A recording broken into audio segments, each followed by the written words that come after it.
Some serious girl power is going on as we speak, as Team Antigua Island girls are making history. This is Gavinia. Hey. And this is Elvira. And we're the first all-black team to ever row an ocean. Yes. Perfect. Just 4 months ago, these two amazing women, along with two others, completed one of the most impressive feats that a human can do. So we began in La Gomera, which is one of the Canary Islands off the coast of Africa, on December 12th, 2018.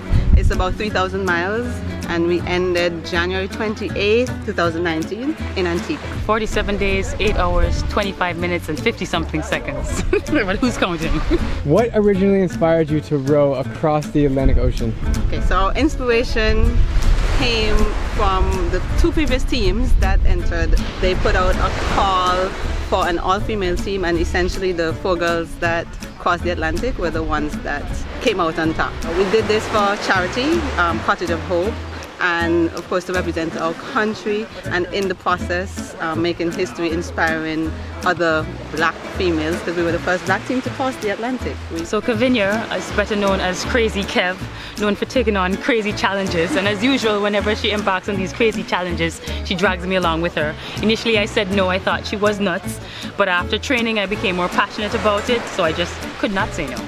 It was 4 girls, so we rode 2 persons at a time for 2 hours at a time. What that meant is even throughout the night, 24 hours a day we were rowing. And the rest wasn't really a rest period. During the 2-hour rest, you had to eat, you had to clean yourself, you had to use the bucket because there are no toilets on board. So when you say bucket, literally bucket. Literally a bucket. We actually had 2 buckets. I'm sure this is a question you get a lot, but you had to get comfortable with each other pretty quickly. Yes, yes. There's no privacy. After a while, you know, it was like, whatever, you'd be sitting on the bucket having conversation. What were the 3 biggest struggles you guys faced as a team? I got seasickness the worst. I was down for about 3 days, and if I came off, that means the team would be disqualified. Weather was a huge low point for us. About 2 weeks in, the wind stopped, the current stopped going in our direction. We actually had headwinds against us, which meant we were struggling. The water, the consistency of the water started to feel like mud, like sludge. When it came to food, they didn't have many options. Well, we had dehydrated mango, we had prunes, dates, peanut butter. But they did manage to bring some oranges. We had like a whole box. Like it lasted us for about a week and a half. I didn't know that. Did you get sick of eating them? Nope. This was heaven. It was. Does that, when you eat it, is it nostalgic kind of? Like? Yes. Okay, was there any point that you guys just said, all right, let's stop? No, there was never. It was never an option. At one point, you guys must have all looked at each other and said, Jesus, what are we doing right now?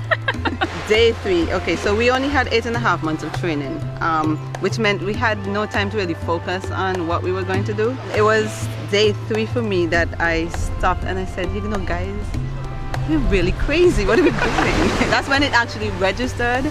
Guys, quick recap. Okay, this is the end of day 3, beginning of day 4. Our strategy and plans didn't go as expected. We had to make adjustments. Elvira was seasick to the point that she couldn't row. How long did you train for, and how did you train? We trained for about approximately 8.5 months. We were in the gym 6 days a week. There was a lot of core and strength training. Sure.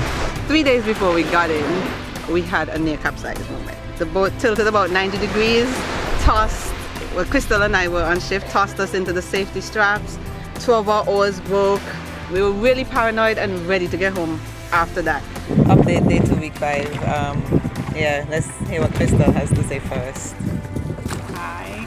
How you feeling, Crystal? I want to go home. Sam, how you feeling today? Ready to go home.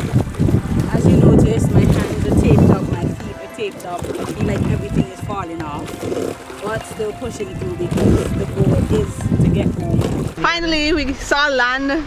I was not on shift, so I heard the screams. They were screaming because they saw the loom, you know, the lights from Antigua and Guadeloupe, and they were screaming. Like, we can see Antigua! Yes, we were not on shift when they saw land for the first time. But then by the time we got out, it was like, it was such a welcoming feeling. Sealand. Yeah, Sealand. As we got closer to the finishing line, you know, they had the cannons. Oh, right. The cannons like boom scared us. Yeah, it was overwhelming as if the entire island was there. I thought it would tilt. Like you couldn't see land, you just saw people in different colors of the national flag colours. with those team shirts and them, that type of stuff, screaming. It was Very overwhelming, That's so cool. very emotional. happy to be home finally. Can't wait for some hot fresh ice cold drinks. What you want? My KFC. What you want? Coconut water, pineapple. Everything on my list. Krista, what you want? It doesn't get any more inspiring than these ladies. They are living proof that anything is possible if you put your mind to it. I can only imagine what upcoming journeys they will face, but if one thing's for sure, it's not gonna be easy.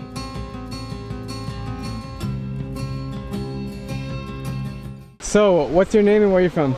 I'm Elvira Bell from Team Antigua Island Girls. Start over, ready? No, just from Antigua. I'm from Antigua. Sorry. 'Cause people don't, yeah, okay. Yeah, and then after. That's a blooper. Are you good? Yes. Okay. I'm Drew Binsky, and if you like my travel videos, please click subscribe and join me as I plan to visit every country in the world.